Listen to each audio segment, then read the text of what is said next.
राम राम साथियों, आज एक और नए मुद्दे के साथ आपके सामने हाजिर आए। और आज का मुद्दा होने वाला है ज्ञानव्यापी को लेकर के। हाल ही में ज्ञानव्यापी को लेकर के बहुत तगड़ी कंट्रोवर्सी हो रही है। इस पर फैसला आने पर भी बार बार आगे समय टाला जा रहा है। अगर ज्ञानव्यापी पर हमारा फैसला आ जाता है तो क्या होगा, और अगर फैसला हमारे खिलाफ आता है तो क्या होगा। ज्ञानव्यापी पर इतना मामला बढ़ क्यों रहा है, ऐसे ही कुछ और भी सवालों के साथ आज हम आपके सामने आए हैं और इन्हीं सवालों का सिलसिला आज हम शुरू करते हैं। तो सबसे पहला तो सवाल तो यही है कि भाई, ज्ञानव्यापी मंदिर मस्जिद का जो मुद्दा इतने ज़ोर शोर से उठ रहा है, उसको लेकर के हमारे भाई आशीष आज आपके सामने आए हुए हैं। इनकी क्या राय रहेगी?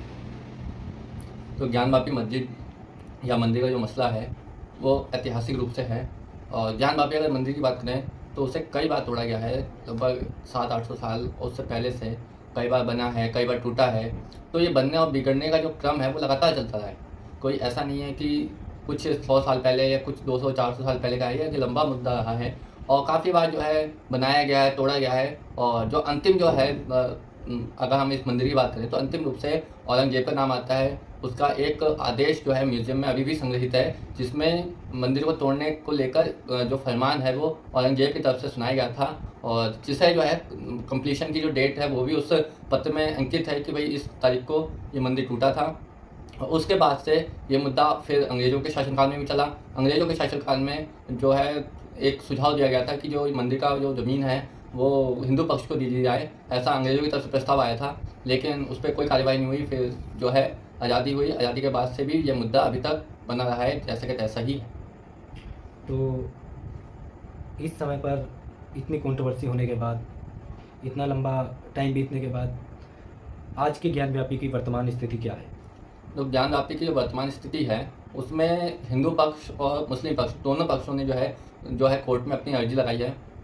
और वर्तमान स्थिति की बात करें तो कोर्ट ने जो है एएसआई से पूछा है कि आपकी क्या मतलब औपचारिकताएं हैं, क्या आपकी जो है अहमियत है। तो इस पर जो है एएसआई की तरफ से जो है सर्वे का जो है वो परमिशन जो है कोर्ट से मांगी गई है। और मुस्लिम पक्ष की ओर से कहा गया था कि जब जो है सर्वे होगा तो उससे मस्जिद में थोड़ा सा तोड़फोड़ हो सकती है, उसमें क्षतिग्रस्त किया जा सकता है। जिस पर एएसआई ने कहा था कि हमारे पास ऐसी टेक्नोलॉजी उपलब्ध है कि हम बिना नुकसान पहुँचाए जो छानबीन है, जो खोज है वो कर सकते हैं। इसके बाद जो है कोर्ट ने उनकी जो भी वो प्रूफ लेकर आएंगे उसकी सत्यता के प्रमाणित किया है।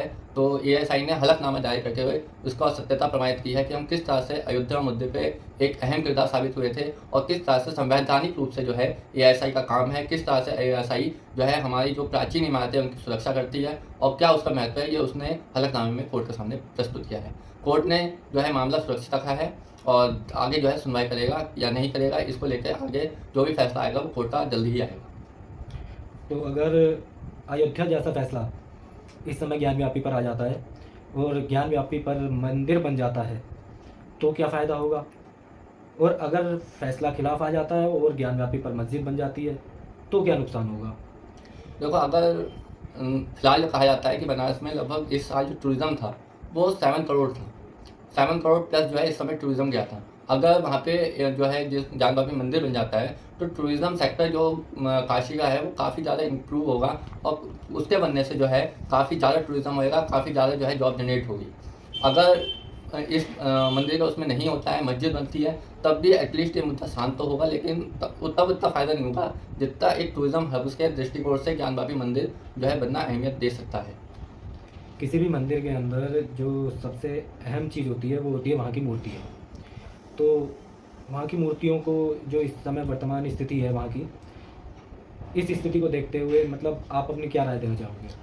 देखो, किसी भी मंदिर की जो मूर्तियाँ होती हैं, असल में हमें सोचना चाहिए कि मूर्तियाँ होती क्या हैं? क्या हम किसको हम एक मूर्ति कह सकते हैं? तो इसमें एक कॉन्सेप्ट है जिसे हम कहते हैं अब्राहमिक रिलीजन। तो अब्राहमिक रिलीजन में ये होता है कि भाई वहाँ पे जो भी ईश्वर होता है वही सर्वश्रेष्ठ होता है। अगर उस ईश्वर को छोड़ के किसी और के या किसी भी पंथ की आपने मंदिर भी मट्ठा भी टेक दिया तो उसमें वो जो होता है एक पाप के समान समझा जाता है। तो जब हम मूर्ति की बात करते हैं तो हम जब मूर्ति बनाते हैं तो उन्हें अपने परिवार का सदस्य बना लेते हैं।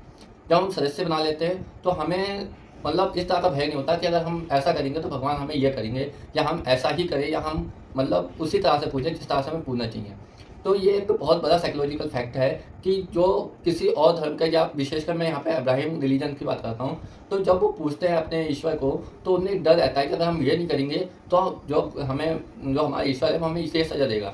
अब्राहिम रिलीजन में सबको पता है, जो इस्लाम है या क्रिश्चियनिटी है, ये सब अब्राहिम रिलीजन है, और इन सब में जो है इस तरह का कॉन्सेप्ट है कि अगर हम खुदा को या जीसस को नहीं मानेंगे तो हमारे साथ जो है हमें जहन्नुम मिलेगा, या कुछ अन्य तरह की बातें होती हैं। लेकिन जब हम सनातन की बात करते हैं तो हम वहाँ पे मूर्तियाँ बनाते हैं और मूर्तियों को अपने परिवार का हिस्सा बनाते हैं। तो अगर बाई चांस हमें अपने किसी भी कारणवश अगर हम कुछ ऐसा कर लेते हैं, मान लो जैसे सनातन में एक नॉनवेज खाना जो है वो हराम कहा जाता है, यानी कि मना है, लेकिन फिर भी अगर हम किसी कारणवश अगर हमें मतलब कोई ऑप्शन नहीं है और हमें अपना कर्तव्य का पालन करना है तो हम वो भी कर सकते हैं, ऐसा नहीं होता।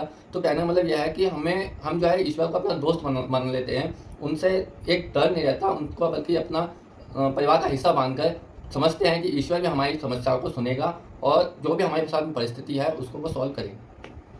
तो ये थे आज के ज्ञानव्यापी को लेकर के कुछ सवाल। आशा करता हूँ कि जानकारी आपको पसंद आई होगी और आपके जवाब भी आप तक पहुँचे होंगे। बाकी ऐसे ही कुछ और नए मुद्दों के साथ मिलेंगे नेक्स्ट एपिसोड में।